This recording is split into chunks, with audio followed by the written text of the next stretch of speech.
What's up, friends? How are you doing today? So today is May 20th. I just finished, this is day 2 of my 5-day fast, under 24 hours. And I slept really deep, really. I fell asleep almost instantly around 9:15, and then my alarm woke me up around 5:30. I lagged around a little bit in bed, rolled around, and then my second alarm went off. So it was time to get up. So I could have slept 10 hours, I'm sure. Last night I was so tired.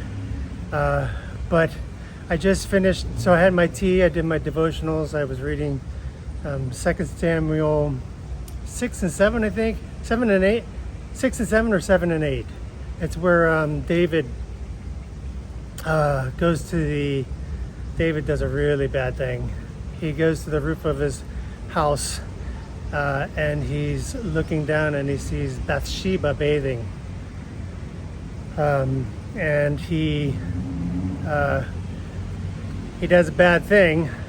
Well, I'll get into the moral of the story, I think. Then he tempts his, so he caught glimpse of something he probably shouldn't have seen. He should have walked away, but he didn't. He came back, took a second look, and then that's when sin took over. Temptation just took him over the cliff. And it's just it just reminds me for myself, you've really got to watch temptation. The devil knows what he's doing. And I see it with myself. If I see someone attractive, I might take a quick look down the street, but it's that second look and I'm like, That's when you start flirting with the sin. You might not exactly sin, but if you do it if you're going that third time and you're like stopping and staring and goggling, fortunately I don't really do that. I might do the second look, but the more I'm conscious that I do it, the more I can resist. And I literally tell myself that. Don't look second time. Okay, I caught your eye. You liked it, what you saw, but I am keeping my eyes forward. And I cannot tell you how many times that's worked. You've got to resist the devil and he will flee. And then it's gone. It's just that temptation just leads you one thing into another thing. The third look, and then you're looking more, you're goggling, you're not even with the person, you're not even consciously with the person that you're with. When I go out with my wife, I don't. When I'm with my wife, I'm very good. When I put the ring on my finger, it's just that reminder. I love someone dearly, and to me, to hurt her would be the worst thing. It's not the only temptation out there. Every little, you have the friend who shows you a cigarette or drugs, or let's go to this bar, it's a trickle effect, it's a frog in boiling water.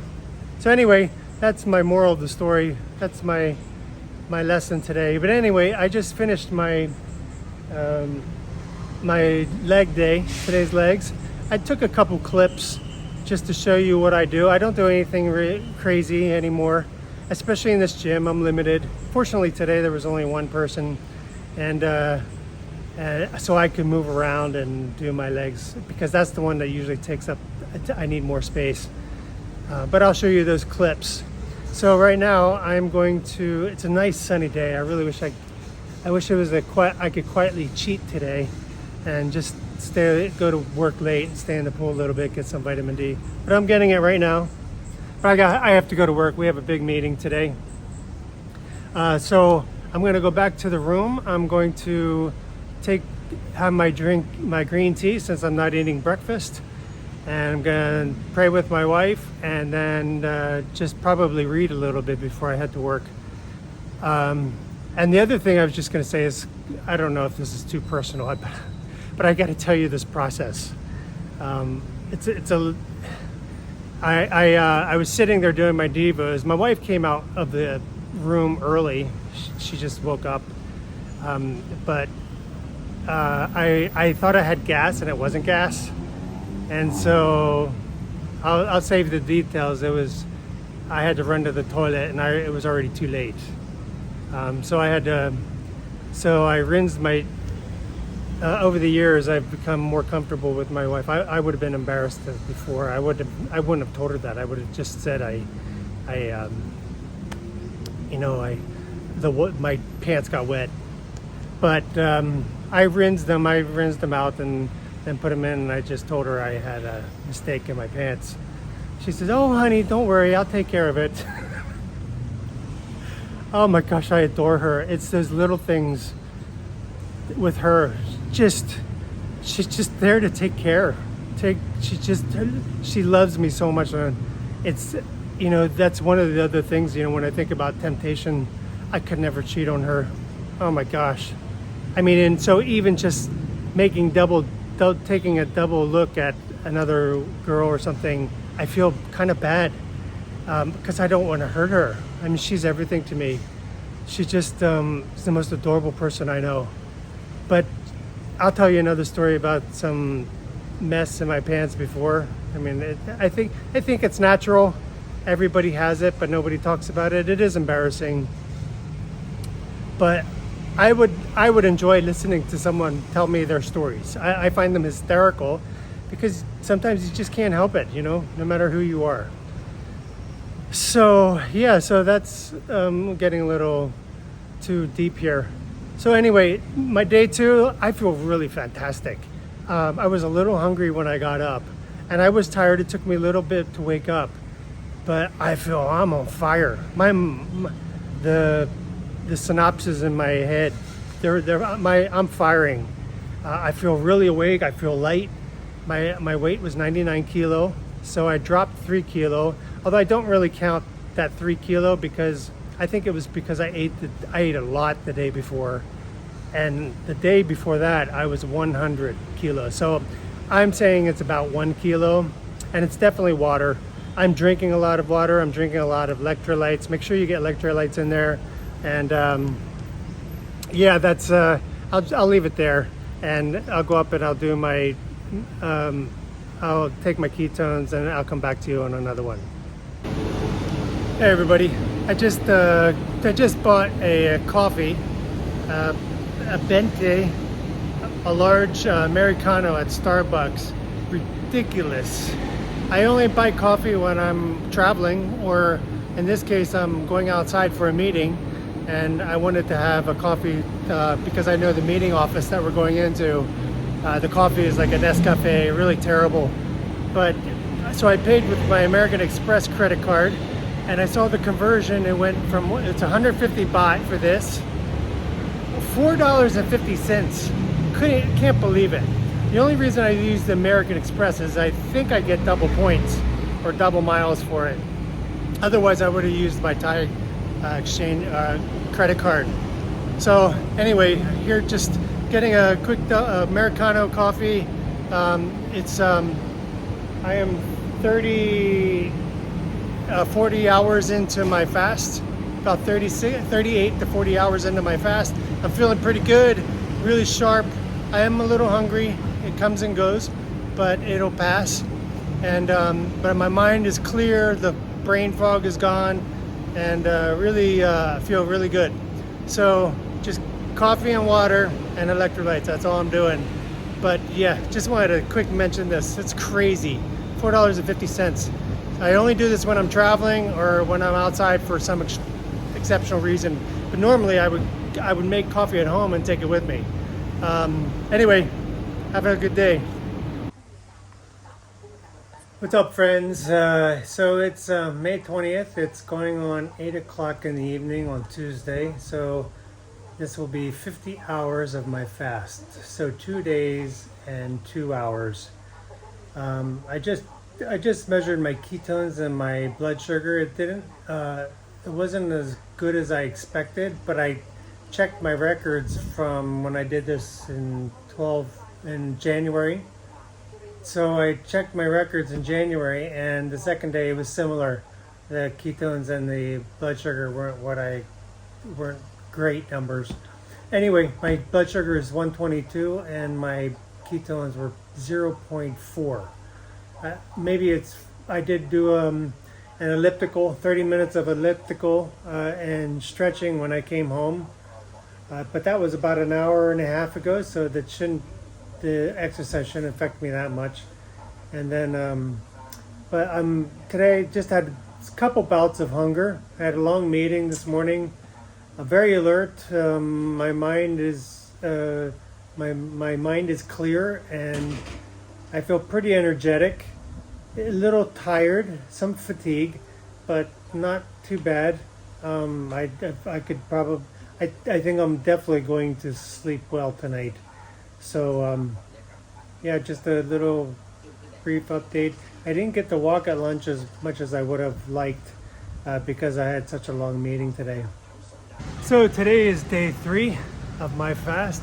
It is now 62 hours since I started my fast on Sunday evening. I had not a disturbing night, but I had difficulty falling asleep. I was a bit anxious about the conversations I had at work and thinking about a lot of ideas and decisions we were making. I'll save that for another video. But so I did have difficulty falling asleep, and then my body woke me up at 5:30. I didn't set my alarm. I wanted to let my body wake when I wanted it to wake, and it woke up still anxious around 5:30. And I know it's more related to the work than work stress than what I'm eating, because I'm tired. I'm a little tired. Now I feel really good. Yesterday evening I started getting a little bit of a headache and tired, so that's why it was disappointing that I couldn't sleep better than I did. So I woke up. I did my devotionals. It was John 6 and 2 Samuel 13 and 14. And then I went down to the gym. I'm not doing anything too crazy in the gym because of the fasting. And when I'm eating, I'll go a little harder, a little more intense.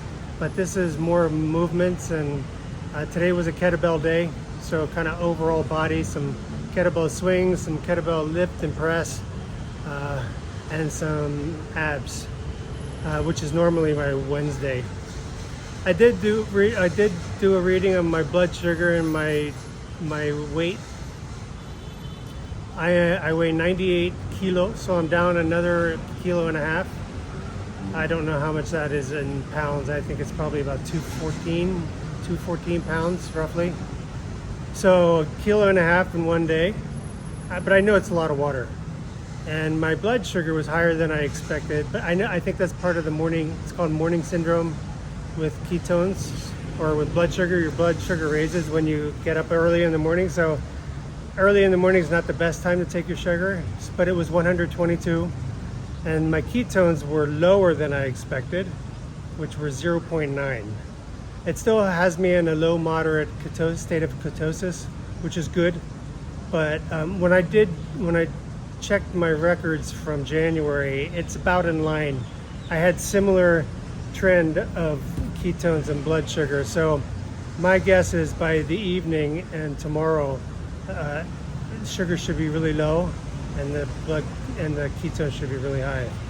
I'm very thirsty. I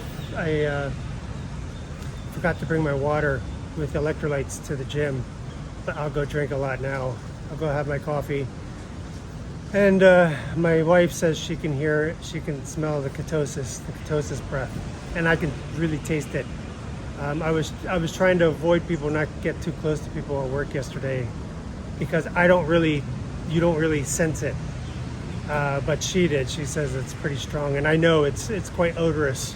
It's very pungent, like very strong vinegar taste. And I know I have it now just because I'm really thirsty. So it's a cloudy day here in Bangkok. I'm gonna go have my coffee, read a little bit, pray with my wife, and then head to work. But yeah, I think this is more the stress from work and more what's going on.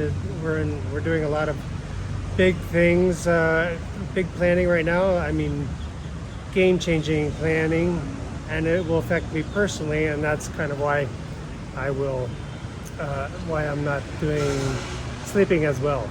But I think it's good. I think it's positive, we're ready for a change. My wife is excited. We were talking last night. But I'll save that for another video until I get a little more closure. But in the meantime, yeah, I'm going to go have my coffee and enjoy this cloudy day. Take a look at that. I like it like this because the sun is not as strong and when I'm walking to work. All right, everybody. So my message for the day after my devotionals. So in John 6, Jesus is talking about, he was talking about the eating of his flesh and that you can't have life without him, and the drinking of his blood for salvation and being from the Father. And he had a big following, huge following at the time. And when people started questioning, all his disciples were more than 12 at the time. People started questioning, what are you talking about? That sounds crazy. Let's get this kingdom thing going and let's go. And then it says that like a majority of the people left him. You know, they didn't understand what he was saying and they got bored. You know, they wanted to see him coming in triumphant and ready to go and bring the kingdom of God to Israel and reign over the earth. And that's not what his message was. So I think that happens to a lot of people. You get close to God. It's happened to me. I'm guilty. You get close to God, you have strong feelings, and then you start to wane. You're like, I don't know if I'm hearing God. You stop reading the Bible, you start drifting, and then you get pulled off into other things that just pull you away from God. And in the end, you know, Jesus really only had 12 disciples who stayed close with him. One of them still ended up betraying him. But it's not an easy walk, but I think it's a blessed walk, and I'm really grateful that me and my wife are on that walk together, because without her it would be difficult. I could see why it was a struggle for my mother. Dad just wasn't religious, or he didn't have faith, and she had to carry the weight of it. And I just think of how much she did, how much she carried our family. She was the glue. Really tremendous woman. Makes me sad thinking about that I lost her. Anyway, that wasn't supposed to be part of the message, but all right. Take care, everybody. Hey, everyone. It's May 21st. It's 72 hours now since I started the fast. 72 hours fasting, only water and some coffee in the morning. So I am back home. Today was a little hard. I would say I got a little hungry a few times, a little bit of cramping. I've got the squirts. That's, you know, I have to be careful when I go out because I am drinking a lot of water, and I'm clearly ejecting the last remnants of any waste in my body. So that's coming out. So it's basically I'm squirting water. That's about it. I just have to be careful when I go out because it's hard to control when it's just water. So today was a little hard. I did over 10 to 15,000 steps. I'm sure because I walked home during lunch just to see my wife and then go home, go back to work. Walked around a little bit. I'm tired. I feel tired, but I'm okay. I'm not sick. I'm not ill. I can definitely feel the ketosis in my mouth. So I'm here for 30 minutes of light elliptical. I'm not doing anything intense. I'm going to make it to the 5th day on Friday. I decided I'm just going to do 120 hours. So Friday evening I will eat then. But yeah, so far so good. No big deal. You just have to push it. It really is a mind over matter. It really is. My body's hungry. I'm tired. Periods. You know, right now I feel great. But it's really just a mind battle. You just have to commit to it, do it, and don't look back. Every hour counts. All right. Good morning, everybody. How you doing today? So just a quick update. This is May 22nd, and it is going on 9 o'clock in the morning.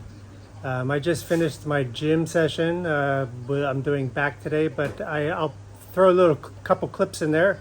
I'm doing very light, very just keep the contraction and the glycogen burning with some pull downs, lat pull downs, some rows with bands, very easy to do at home, and some dumbbell plank rows. I don't know if that's really a thing, but I made it up because it hits both your back and your abs. So it's a combination of rows and plank. So anyway, I woke up this morning around 6:30. I didn't want to set my alarm because I wanted my body to rest as long as it needed. So I slept more than 9 hours. I went to bed around 9 last night. I had a little bit of a headache, and but I woke up this morning feeling pretty good, and the hunger. I can hear my stomach growling a little bit, but it's not as noticeable as it was before. It's just a lot easier to manage. I think day 2, day 3 tends to be the hardest. So this is day 4. It's 88 hours into my fast, and I just wanted to give you a quick update on my measurements. So I dropped another kilo, so I'm down to 97.1 kilo. My blood sugar was a little high at 125. I think that's probably due to the morning syndrome with blood sugar. Your blood glucose levels tend to be higher in the morning when you're waking up. So I would attribute it to that. My ketones are high, 1.4, and my GKI is also in a good moderate state of ketosis, 4.9. So so symptoms so far, my movements are watery, and I do need to go to the bathroom. I don't have a lot of time to do that, and my wife informs me that my breath is pure stank. I can't really tell, only by a little bit of the taste, but she's like, yeah, it's pretty bad. So, but she tolerates it because she loves me. And I just wanted to give you, so my devotional readings today were 2 Samuel 15 and 16, and then some of John 6. But the lessons here are about fighting your battles with God on your knees, basically spending time in prayer with Him and devoting your time to Him, and He will give you the strength to resist. James says, submit to God, resist the devil, and he will flee from you. Draw near to God, and he will draw near to you. So the more you resist, the more you strengthen. Same with fasting. The more you resist the hunger, the more healthy benefits that you gain from this. You go to the gym, the more resistance that you lift, the stronger you become. So it just applies to everything that you do. And the good news is that God has given each of us a measure of faith to develop. He gives us the ability to submit to Him, and we are capable of resisting the devil when he comes to attack us. And he's going to attack us in our weaknesses. So he will flee. So stay strong and be of courage and have a good day, and we'll check in later this afternoon.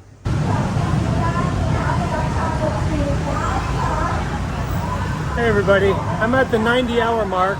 I just came out for a walk during lunch. I always try to usually walk after lunch hour because it's just crazy in the streets with all the restaurants. But I just stopped by this one little cafe here, and I get buy one get one free Americano for 75 bucks. So I think that between the two of these coffees right here, that's almost 75% equivalent to the amount of coffee I got in the Starbucks coffee from yesterday, which was 150 baht. So for half the price, I'm getting almost the same amount of coffee, and it tastes just as good. It's called Il Cubo. I don't know what it means, but it's just a little cafe here. Buy one, get one free on the corner of Silom complex road. Hey everybody, this is lunch hour during the day on a Thursday. This is lunch hour in Bangkok here on Silom. I just want to just see all the people going to and from lunch. Then you get these little vendors here selling little trinkets and various things you might want for your phone, and then you've got the lottery ticket people. Then you got someone selling here tissues. You know, I can't imagine how much they possibly make in a day. And then up there, you have some people selling lychee fruit. It's delicious, but I don't eat it. I forget what you call it in Thai. Gomu. That's it, gomu. And it's 3 for 100 baht, or 3 bags for 100 baht. See people using the umbrellas for the sun, and I'm sitting in the sun getting my vitamin D. But they think the world is a little overpopulated. Just too many people. I don't know where they get all the food. What's up, everybody? So this is day 5 of my fast, my water fast. I didn't sleep very well last night. I woke up around 2. I did go to bed at 9. I was very, very tired. I wasn't really hungry, but I was tired. I went to bed at 9, woke up at 2, and it's more because of the stress at work. It's more because of the conversations and the issues that we're dealing with at work, and I can't turn it off, which is the reason why I just want to stop working like this. Anyway, so back to this subject. So I woke up at 2. I did my devotionals. They were 2 Samuel 16 and 17, and John 6, and then a few Proverbs and Psalms. So I did my devotionals and prayed until about 4 or 5 o'clock. And then I went to lay down in my bed just to rest my eyes because I was tired. And I fell asleep, and then I woke up around 7:30. So it was, and I felt horrible. I really hate when I fall asleep after waking up. It's better for me just to stay awake the rest of the day and maybe go to bed earlier in the evening. But naps just are the worst thing for me. Some people can live on naps, but I cannot, no matter what my situation is. That might change when I stop working, I don't know. But yeah, I cannot nap. I just feel terrible. So anyway, I had my green tea, and then I did have a cup of coffee, black coffee, because I was up so early. Came down. I'm working from home today, so I did my gym. I did my shoulders today, so I'll show you a few clips of that. I did face pulls. Really recommend that for everybody. It's one of the best exercises you can do for your shoulders, to strengthen your shoulders back in here. I think it strengthens your rotator cuff, which is where a lot of people have injuries, and it's one of the easiest things to do anywhere you are. You just need a band. And you do the face pulls. Very good for your shoulders. I did some presses, and I did some high pulls, and I do variations of that with different weights. But nothing very heavy because I am fasting, and I just didn't want to put too much more stress on my body. I haven't had needed to go to the bathroom, and one of the symptoms is no gas. I don't have any gas, so which is really nice. So and my ending weight is 97 kilo. So I didn't drop any weight since yesterday. I didn't measure my ketones or my blood glucose, but I will right after I eat. So I'm going back to the room. I'm going to eat, and I'm really looking forward to it. Again, the hunger is staved. It's not there, but I am really looking forward to eating something. I'm going to eat some delicious lamb chops, rack of lamb. I'll show you a little video of what that looks like. But yeah, I'll end that there, and then I'll just end this video with what I'm eating, and maybe a little talk at the end. All right, everybody, have a nice day. It's a nice sunny day here in Bangkok, and I'll come down later to get some vitamin D.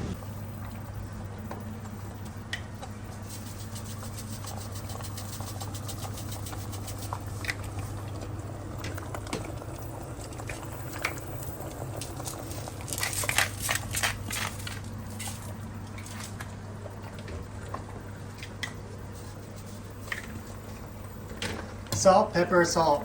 Salt, pepper, salt. That's it. No cheese.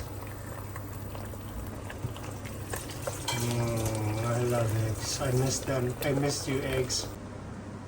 And now, ladies and gentlemen, for the pièce de résistance. Ooh, let's take a look. Oh, look at that. Hold on. Hold on. Look at that.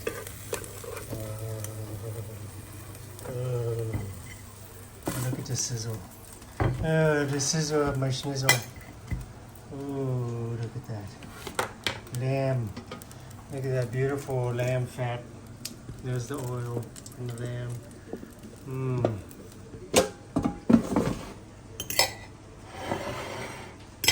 Fat and eggs. That is going to be my breakfast. And I will show you what it looks like afterwards. So 120 hours, I am breaking my fast, and I thank God for what He has provided for us. I pray for those who don't have, and I pray for those who struggle to get food. I just thank God for my blessings and our blessings that we're able to eat like this. And it helps put things in perspective. Fasting helps put things in perspective. Instead of stuffing your face every day and being unappreciative or thankful, grateful, get your vitamin G. Be grateful God for what God has provided for you, and thank you for the healing that happens on my body and on your body when you do fast. There is healing. I cannot go into all the healing benefits, but look into it. It's really worth it, and just the spiritual side of what it does for you, and just the gratitude for just the simple things. We live simply, but we eat well, and I'm very grateful that God has allowed us to do that. This is what we value, and this is what we spend money on. So thank you, God, for that, and God bless this day. Hey, everybody. So this is it. This is day 5. Can you believe it? Can I believe it? I have made it. You saw my last meal. So I made it. I didn't do 120 hours. I was just short. My wife really wanted me to eat, and I was really hungry, and I saw the lamb. And a few hours wouldn't make much difference. I logged in 112 hours of fasting. So that's almost just shy of 5 full days. But it still beats my record from January. January I did 110 hours. So this was slightly easier because I think I was primed for the fast. I was eating a much higher fat and protein diet before I started. Back in January, I did not. I was eating anything. I even had a piece of carrot cake before I started my January fast. But both ways, I had some ups and downs. The most noticeable differences were I started at a lower weight, and I already knew what to expect, but the symptoms didn't change much. I had some fatigue, I had some hunger pains, and the fatigue, and a couple times I had some headache. So the 2 nights ago I had a headache. So I think it was the second half of Tuesday, the second day, and the first half of Wednesday that were the most difficult. Thursday was pretty easy, and Friday pretty easy. It was just it was that anticipation for the meal. So you saw I broke the fast with the lamb, and it's delicious. It's this grass-fed lamb that I brought back from Laos. So much cheaper buying it there than here in Thailand. and I think I saved about $30 per rack. So I bought about 6 racks, about $200 worth of lamb, and I've been eating it ever since we came back over a month ago. I think it's one of the best meats you can eat, especially if it's grass-fed. So I'm going to end this here. So my ketone levels, so my end weight was 97 kilo, and my blood glucose level was 118. I measured it after I ate. It's a little higher than I would hope. My blood glucose levels were much lower back in January, so I'm not sure why. And my ketones were 1.4, and my GK reading was 4.6. So I'm happy about that. It was a catalyst. It was a shock to my system to get that fat burning start again, just to hopefully take me to another level. So I feel better about the weight loss. I do want to get down to around 90 kilo. That would be where I feel the best. But this was good. Thank God I made it, and I thank God for the healing that will come from this. I trust the process, and I'm trying to be the most responsible I can for myself at this age, moving forward, and moving into hopefully retirement. I just wanted to share something with you. You know, I was reading before I end. I was reading 2 Samuel 17 and 18. And the names in here are so funny. Ahithophel, Absalom, Hushai, Zadok. It's funny when you see these names, and then you have David. You know, the key character is David, and in this case, Absalom, his son.